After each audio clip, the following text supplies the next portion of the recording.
mọ̀ kan tó ń ṣẹlẹ̀ then tẹ́rù bá kan òkè tó bá kan ilẹ̀ ó níbi kan tó kí ni tó tún máa ń gbé ká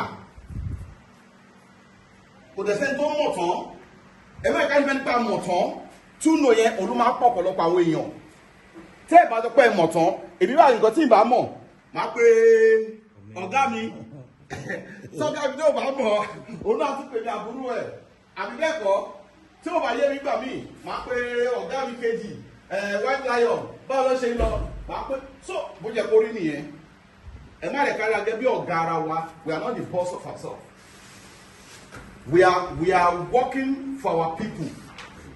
Hey, Yoruba nation no going back. Yoruba nation no going back.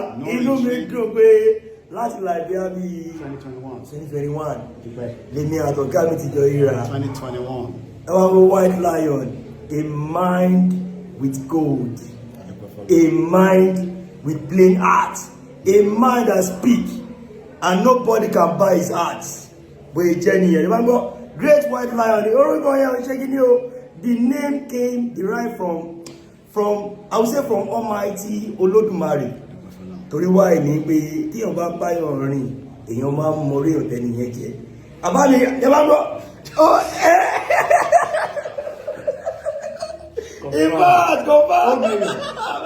Oh, mayor. I'm so overwhelmed. I can imagine. Overwhelmed. Another thing. Almost 4 years. 4 years. 2021 was the last time. No, that was the last time. You know, do this in test. What else did you test about you? We never relent for one day. Social media, noise maker.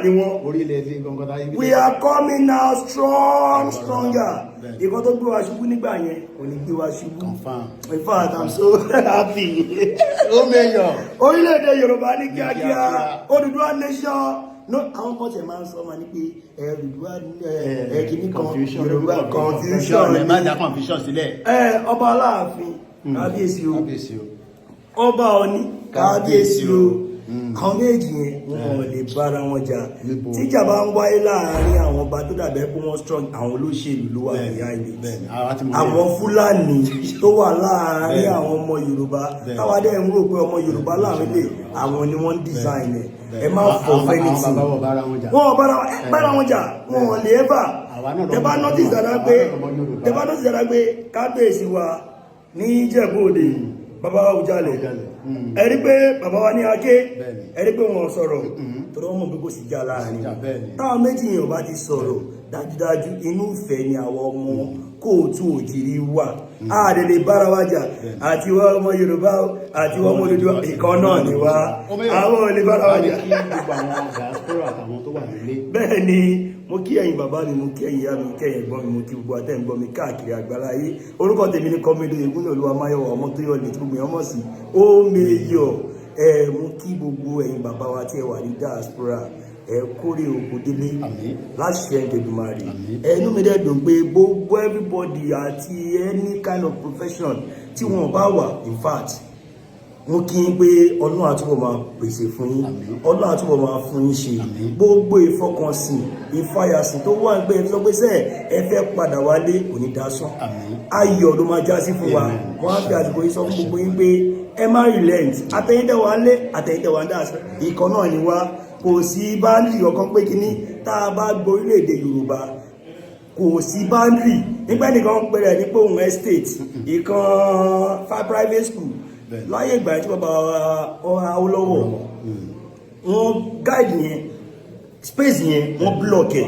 débi wípé ọmọ olówó ń bá ẹni tó ti tọ́lọ́run ti gbà fún ó ń bá ṣe ẹni tọ́lọ́run ti gbà fún gbólówó ṣe òun ní bàbá MKO Abíọ́lá tó náà fi rí sí ìdí àtìfẹ́ tó bá rí bẹ́ẹ̀ ni kò lè rí fẹ́ àwa dúpẹ́ lọ́wọ́ Ọlọ́run pé Ọlọ́run àti mo máa fún ìṣùgbọ́n ẹ̀tẹ́ wà ní diaspora àbùní tó lókun àbùní tó lọ́sà ibi tẹ́ tí mo kò ní tán bẹ́ẹ̀ o Ọlọ́run adẹ́ tí mo máa pẹ̀lú bá mi white lion the great white lion ẹni ní 8 June 2025 wọ́n tún ṣojú di ọba lẹ́yìn ifá kámẹ́rà tó bá mi mọ́ bẹ̀rẹ̀ ṣùgbọ́n lágbára Ọlọ́run a máa tẹ̀lẹ̀ sójú di ọba àwọn wọlé bọ̀ bó ṣe jẹ́ nìyẹn no going back. Mo kí gbogbo ẹ̀yin èèyàn wa a máa sọ̀rọ̀ nípa YSDM but nǹkan kan tó wà tí gbogbo wa ò tí mọ̀ tó ń pè ní Yorùbá World Media tá a bá ń sọ̀rọ̀ nípa Yorùbá World Media ẹ jẹ́ ká béèrè lọ́wọ́ bàbá wa ẹ bá dárúkọ yín. Lẹ́ẹ̀kan sí orúkọ ti tèmi kò yí padà Kọ́mi Lámìdí Àkànbí yágbó yájù ọkùnrin púpọ̀ bí bàbá wa Bánjí Akíntóyè bó ṣe máa ń pè mí nìyẹn wọ́n ní ká má pèrè wa lọ́kùnrin mẹ́ta gbogbo wa ọkùnrin púpọ̀ ni wá nínú ìjàgbara yìí. Lákọ̀ọ́kọ́ ọ̀pọ̀lọpọ̀ a máa ní ṣé kò ń ṣe pé AI tí wọ́n ti máa gbóyá jù yẹn wọ́n tẹ̀wọ̀n pé máa ń fi technology dára kí lè rí.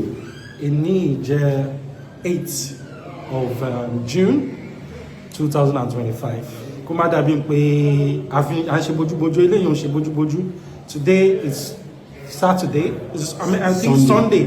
Sunday 7th, is it 8th June 2025. àwọn technology máa ń deceive èèyàn. Àwọn tó wá jẹ́ àwọn ni the current chairman of the Yoruba world media. Kí ni a lè expect ní Yoruba world media moving forward nípa ìrìnàjò Yoruba nation? Gẹ́gẹ́ bí gbogbo wa ṣe mọ̀ pé Yoruba world media nǹkan tá a dúró fún is self-determination. We are fighting for the future of 50 years or more Yoruba generation to come, and we stand on our word. And fún yín ní bad information lórí Yoruba world media ẹ dẹ̀ mọ̀ pé gẹ́gẹ́ bí gbogbo nǹkan tí à ń rí ní orílẹ̀-èdè Yorùbá nípa ìkónilẹ́rù ìran Yorùbá, òun ní àwa ìran Yorùbá, àwa world media ní àpapọ̀ tí ó jẹ́ umbrella body fún gbogbo media nínú ìrìn àjò tí a wà yìí, òun ní Yoruba world media dálé lórí. And Yoruba world media talks only about the liberation of the Yoruba people, so that a lè máa já yín sí àní sọ di later. So bó ṣe jẹ́ nìyẹn lórí Yoruba world media. Ẹ bá wa kí àwọn tó wà nílé àwọn diaspora. Mo kí gbogbo ẹ̀yin tẹ́ wà nílé lóko lẹ́yìn odi. Orúkọ ti tèmi kò yí padà Kọ́mi Lámìdí Àkànbí yágbó yájù ọkùnrin púpọ̀. Èmi àti brother mi this is the person that actually created the first group in Dubai that I joined that makes me know about Yoruba world, the Yoruba nation. And I'm with him today, live and direct in Ilẹ̀ Yoruba. To confirm. Ilẹ̀ Yoruba to confirm. I'm with him now. So I want to greet everybody all over the world. Emma deviate. If you believe in self-determination has lots of challenges. So you have to face it, whether good or bad. Never be afraid to take a decision. If it's right decision or wrong decision, history will forgive you for taking that wrong decision. Even if Yoruba nation will be Yoruba nation today, we all take this risk. We are taking this risk. We have not Jijambara Yiri as Omo Yoruba. Yoruba ò tí bá ìran kankan jà rí. Wọn ogun ò dẹ̀ kó ìran Yoruba rí. So we are only trying and amending our error. So it can take a long and it can take a short time láti actualize the orílẹ̀-èdè Yorùbá. Kò dẹ̀ ní pẹ́ kò ní jìnnà ní agbára Ọlọ́run. Ẹ wo ṣé ọlá ni a fẹ́ sọ pé Mr. Koiki ò ní àbí àwọn ọmọ wọn ṣe rò bóyá wà lórílẹ̀-èdè Yorùbá náà. Wọ́n ń wò pé ìyà tí à ń jẹ ní òkè òkun òun ló ń jẹ́ ká máa sọ pé enough is enough. Ilé ti tó lọ, ilé yá ẹ̀yin ọmọ Yorùbá. Yoruba nation no going back. Self-determination is not a crime. Bàbá wa ṣe Sunday Igboho mo kí wọn náà pé wọ́n tá bá sọ pé ọmọ ọkọ ilẹ̀ Yorùbá akíkanjú ẹkùn ọkọ Buhari òun ni bàbá wa ṣe Sunday Igboho jẹ́ ẹni tí wọ́n lé tó tún lé ara wájú. Wọn ò dẹ̀ rí bá ọjọ́ tí mo ti believe lórí Yoruba nation lọ́jọ́ tí wọ́n ti attack wọn yẹn tí kò dẹ̀ sí nǹkan kan tó ṣẹlẹ̀.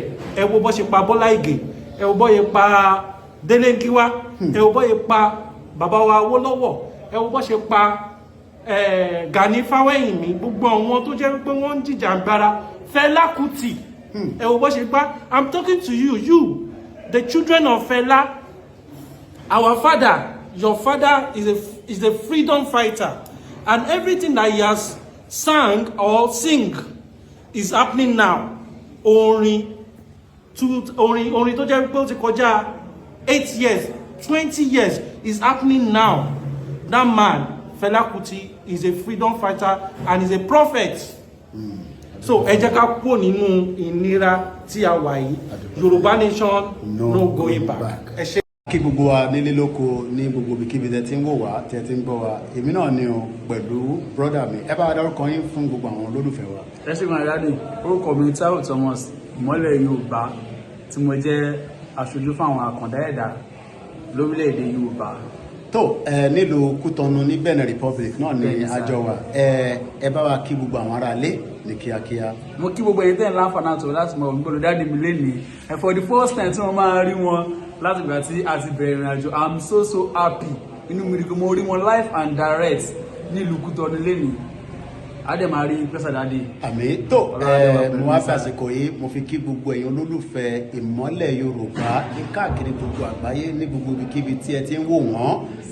Ẹ máa tẹ̀lé gbogbo tó ń sọ nítorí pé bí mo ṣe sọ gbogbo ẹni tó jẹ́ àkàndá dáadáa ni wọ́n ní United Kingdom. Wọ́n parákùnrin kan ní David Plunkett ní 1998 tèmi máa dé UK nígbà tí ìjọba Labour wọlé ní 1997 òun ló fi jẹ́ Home Secretary.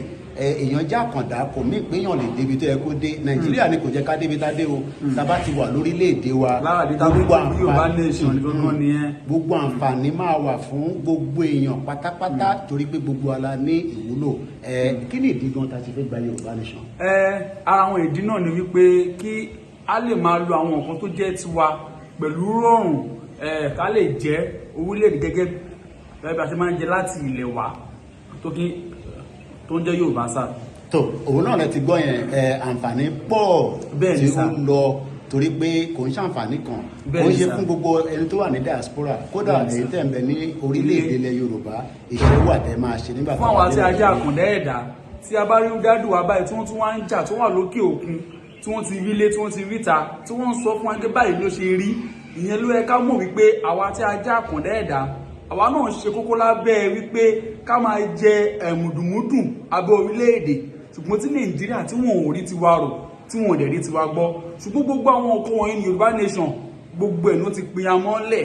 Ìlú Kútọ̀nù táwa lẹ́ni oríṣiríṣi tó jẹ́ wípé Ọlọ́run jẹ́ ká láǹfààní àtọ̀fẹ́ láti wà bí tí wọ́n ṣe ìtọ́jú fún àwọn àkàndá ẹ̀dá.